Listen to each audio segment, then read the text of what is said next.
Bonjour, aujourd'hui, Le petit arpent du bon Dieu, d'Erskine Caldwell. C'est un roman donc qui a été publié en 1933. Le livre explore les thèmes de la pauvreté, de la sexualité, de l'exploitation économique et de la quête de richesse au sein d'une famille de fermiers pauvres dans le sud rural des États-Unis. Le roman a été controversé pour son contenu explicite et a suscité de vives réactions, notamment en raison de sa représentation crue des réalités sociales et économiques de l'époque. L'histoire se déroule dans une région rurale, non spécifiée d'ailleurs, des États-Unis, où la famille Titi Walden vit dans une pauvreté endémique. Titi est un fermier obsédé par la recherche d'or sur ses terres, un rêve qui l'éloigne de la réalité et de ses responsabilités familiales. Sa quête d'une richesse mythique sert de cadre à une exploration des thèmes de la lutte pour la survie, des dynamiques familiales complexes et des tensions entre tradition et changement.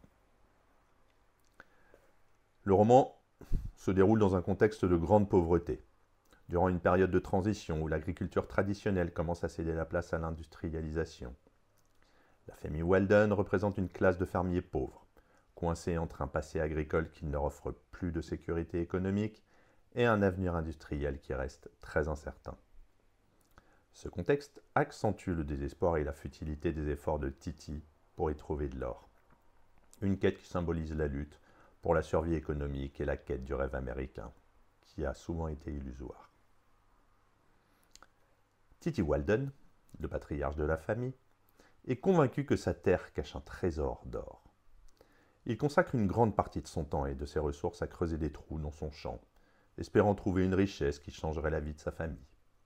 Il a même réservé un petit arpent de sa terre pour Dieu, un acte superstitieux, destiné à apaiser sa conscience, mais qui en réalité n'empêche pas Titi de creuser dans cette parcelle également. La quête d'or de Titi symbolise l'obsession pour la richesse matérielle et la manière dont elle peut détourner les individus de leur réalité quotidienne et de leurs responsabilités. Cette quête inutile est une métaphore de l'échec du rêve américain pour les classes sociales les plus démunies, où l'espoir de prospérité est souvent un mirage. Titi, c'est un personnage qui incarne en fait l'entêtement et l'aveuglement. Malgré des années de creusage infructueux, il reste convaincu que l'or est juste sous ses pieds, incapable de voir que ses efforts sont vains. Cette obsession affecte non seulement sa propre vie, mais bien évidemment celle de sa famille, qui souffre de sa négligence. Titi a plusieurs enfants, chacun avec ses propres aspirations et frustrations. Parmi eux, il y a Buck et Jim Leslie, qui sont opposés dans la manière d'aborder la vie. Buck reste fidèle à la terre et aux valeurs rurales, tandis que Jim Leslie a quitté la ferme pour devenir un homme d'affaires prospère en ville. Cette dichotomie entre les frères représente le conflit entre l'ancien monde agricole et le nouveau monde industrialisé. Le contraste entre Buck et Jim Leslie met en évidence le dilemme des jeunes générations dans le sud rural, coincées entre l'attachement à leurs racines agricoles et la tentation d'une vie meilleure en ville. Cela reflète les changements socio-économiques de l'époque, où l'exode rural commence à prendre de l'ampleur. Buck représente la loyauté envers la terre et la tradition, mais son incapacité à prospérer montre les limites de cette fidélité dans un monde en mutation. Jim Leslie, en revanche, est un personnage plus cynique, qui a réussi matériellement, mais au prix d'un certain détachement de sa famille et de ses valeurs d'origine. Les femmes, dans Petit arpent du bon Dieu, jouent un rôle crucial, bien que souvent défini par leur relation avec les hommes. Il y a la femme de Buck, Griselda, connue pour sa beauté, et qui devient un objet de désir non seulement pour son mari, mais aussi pour Titi et d'autres hommes de la communauté. Il y a également Darling Jill, la fille de Titi, qui représente une forme de rébellion et de liberté sexuelle dans un environnement répressif. Le traitement des femmes dans le roman reflète les attitudes patriarcales et les dynamiques de pouvoir dans les sociétés rurales du Sud. Les femmes sont souvent réduites à leur apparence et à leur rôle de procréatrice. Mais elles possèdent aussi une agence subtile, manipulant parfois les désirs des hommes pour obtenir ce qu'elles veulent. Griselda et Darling Jill, malgré leur position subordonnée, montrent une résistance et une volonté de défier les attentes patriarcales. Griselda en particulier devient un point central de tension sexuelle et sociale dans la famille, tandis que Darling Jill incarne une forme de défi face aux normes sociales rigides. Le roman aborde également le thème de l'exploitation économique à travers la tentative de révolte des ouvriers d'une usine textile. Will Thompson, un des personnages centraux, est un ouvrier frustré par les conditions de travail inhumaines et le manque de perspective. Sa révolte, bien que futile, symbolise le désespoir des classes laborieuses face à un système oppressif.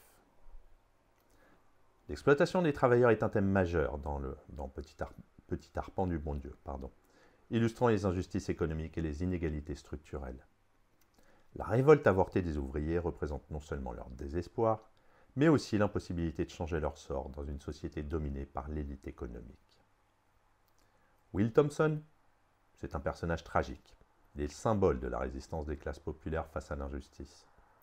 Sa révolte échoue, non pas à cause d'un manque de courage, mais à cause de l'implacabilité du système contre lequel il lutte. Cela montre la futilité de la rébellion sans soutien ou une organisation structurée. Au fur et à mesure que l'histoire progresse, les personnages commencent à réaliser que leurs rêves de richesse et de bonheur sont totalement illusoires. Titi, malgré tous ses efforts, ne trouve jamais l'or qu'il recherche.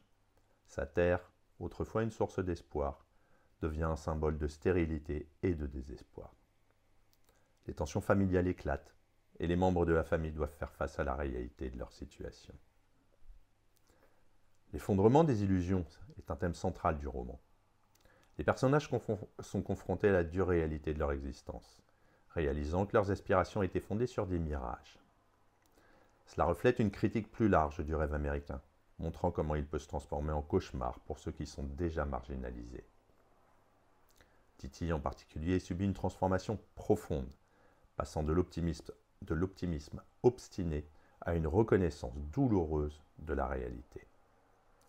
Sa famille, qui a été affectée par ses décisions, commence à voir les limites de son leadership et la nécessité de trouver d'autres moyens de survie.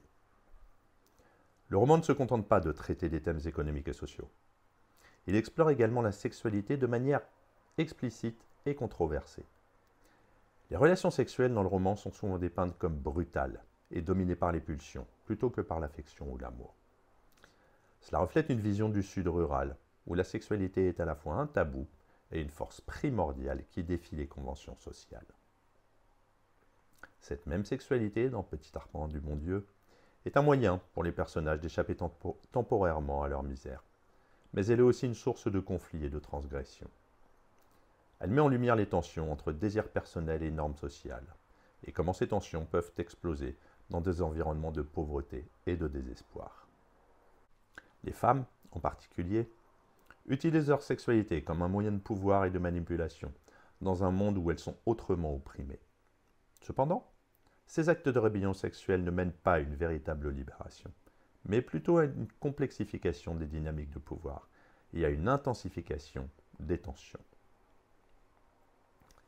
La mort de Griselda marque un tournant dans le roman, symbolisant la fin des espoirs et des illusions pour la famille Walden. Son décès n'est pas seulement un événement tragique, mais aussi un symbole de la destruction des rêves que les personnages avaient chéris tout au long du récit. Griselda, qui avait été une figure centrale du désir et de conflit au sein de la famille, disparaît, laissant un vide émotionnel et symbolique. Elle représente la fragilité, la mort de Griselda, représente la fragilité des espoirs humains face à une réalité implacable.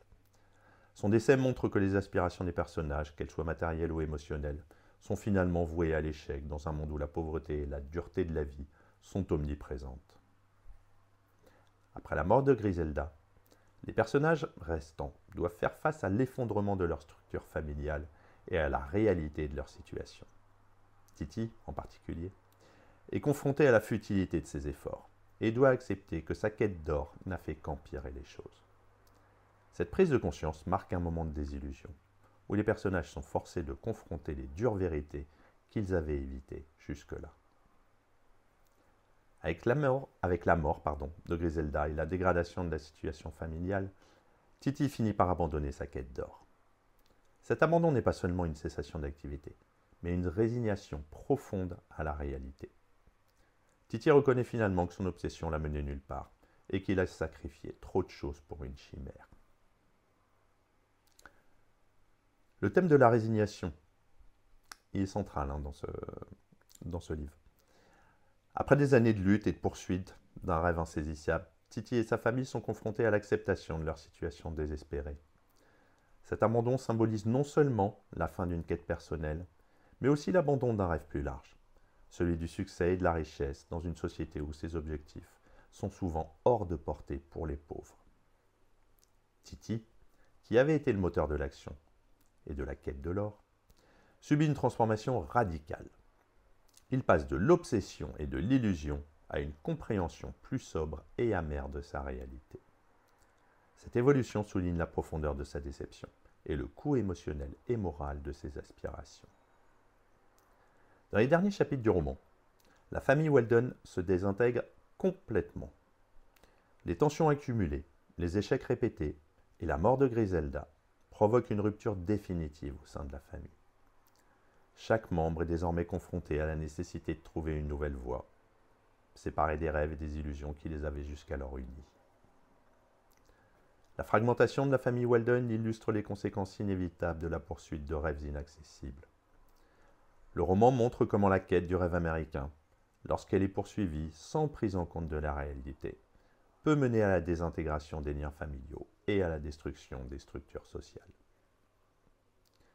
Les personnages qui avaient commencé le roman unis, malgré leurs différences, se retrouvent dispersés et désillusionnés. La fragmentation de la famille est le résultat de la tension entre les aspirations personnelles et les dures réalités économiques et sociales. Ça montre la fragilité des relations humaines face aux pressions extérieures et aux échecs répétés. Le roman se termine sur une note d'incertitude. Les Weldon, autrefois liés par leur quête commune de l'or, se retrouvent désormais face à un avenir inconnu. Titi, autrefois si certain de trouver de l'or, est maintenant un homme brisé, sans direction claire. Les autres membres de la famille doivent également envisager un futur sans les illusions qui les avaient autrefois motivés. L'incertitude de l'avenir, c'est un thème central dans la conclusion du roman. Après l'effondrement de leurs rêves, les personnages sont laissés à naviguer dans un monde où rien n'est assuré, où la survie elle-même est un défi constant. Cette incertitude reflète les réalités économiques et sociales du Sud rural pendant la Grande Dépression, où l'avenir de nombreux Américains était profondément incertain. Les personnages terminent le roman dans un état de stagnation ou de repli. Titi, autrefois si plein d'énergie et de détermination, est réduit à un homme usé par la vie. Les autres membres de la famille doivent chacun trouver un moyen de continuer, bien que le roman laisse leur sort final ouvert. Cette conclusion met en lumière la résilience nécessaire pour survivre dans des conditions adverses, mais aussi les limites de cette résilience face à des forces économiques écrasantes. On a donc plusieurs personnages. Je vais en développer 3 principalement. Titi Weldon, donc c'est le patriarche de la famille Weldon, c'est le moteur de l'action dans le roman. Sa quête obsessionnelle de l'or symbolise à la fois l'ambition humaine et l'illusion du rêve américain. C'est à la fois un personnage tragique et comique, dont l'aveuglement face à la réalité conduit à la ruine de sa famille. Son évolution de l'optimisme obstiné à la résignation amère est centrale à l'intrigue du roman. Griselda, c'est un personnage clé, représentant à la fois la beauté et la fragilité. Sa mort symbolise la fin des espoirs pour la famille Weldon et illustre le coût des aspirations matérielles non réalisées. Elle est également un symbole de la sexualité et des tensions qu'elle engendre dans un milieu rural conservateur. Ensuite, on va développer juste Buck et Jim Leslie, donc les 2 frères, puisqu'ils représentent des approches opposées. Buck, fidèle à la terre, est un personnage tragique, attaché à un mode de vie qui ne peut plus le soutenir, tandis que Jim, qui a réussi en ville, incarne la réussite matérielle au prix du détachement des valeurs familiales. Leur contraste souligne les tensions entre tradition et modernité, et le conflit entre l'attachement aux racines et la recherche du succès dans un monde en mutation. Il y a donc, on va dire, 5 thèmes principaux. La quête de l'or, évidemment, c'est le symbole central du roman. Il représente l'illusion du rêve américain pour les pauvres. C'est une métaphore de la poursuite de la richesse et du succès dans un monde où les objectifs sont souvent hors de portée pour les démunis. Cette quête montre comment l'obsession pour la richesse matérielle peut détruire des vies et des familles. La sexualité et le pouvoir. La sexualité dans le roman est à la fois le moyen de pouvoir et une source de conflit, comme on l'avait dit. Les relations sexuelles sont souvent brutales et répressives, reflétant les tensions et les répressions dans la société rurale. Les personnages féminins, en particulier, utilisent donc la sexualité comme un moyen de défi face aux normes patriarcales. Mais cela ne les mène pas à une véritable émancipation. L'exploitation économique. Le roman met en lumière l'exploitation des classes laborieuses, tant dans le contexte agricole que dans le cadre industriel. Les conditions de vie difficiles des Walden et la révolte avortée des ouvriers d'usine montrent la brutalité du système économique et les inégalités structurelles qui empêchent toute réelle ascension sociale. La fragmentation familiale. La dissolution de la famille Walden est un reflet des forces qui détruisent les structures sociales.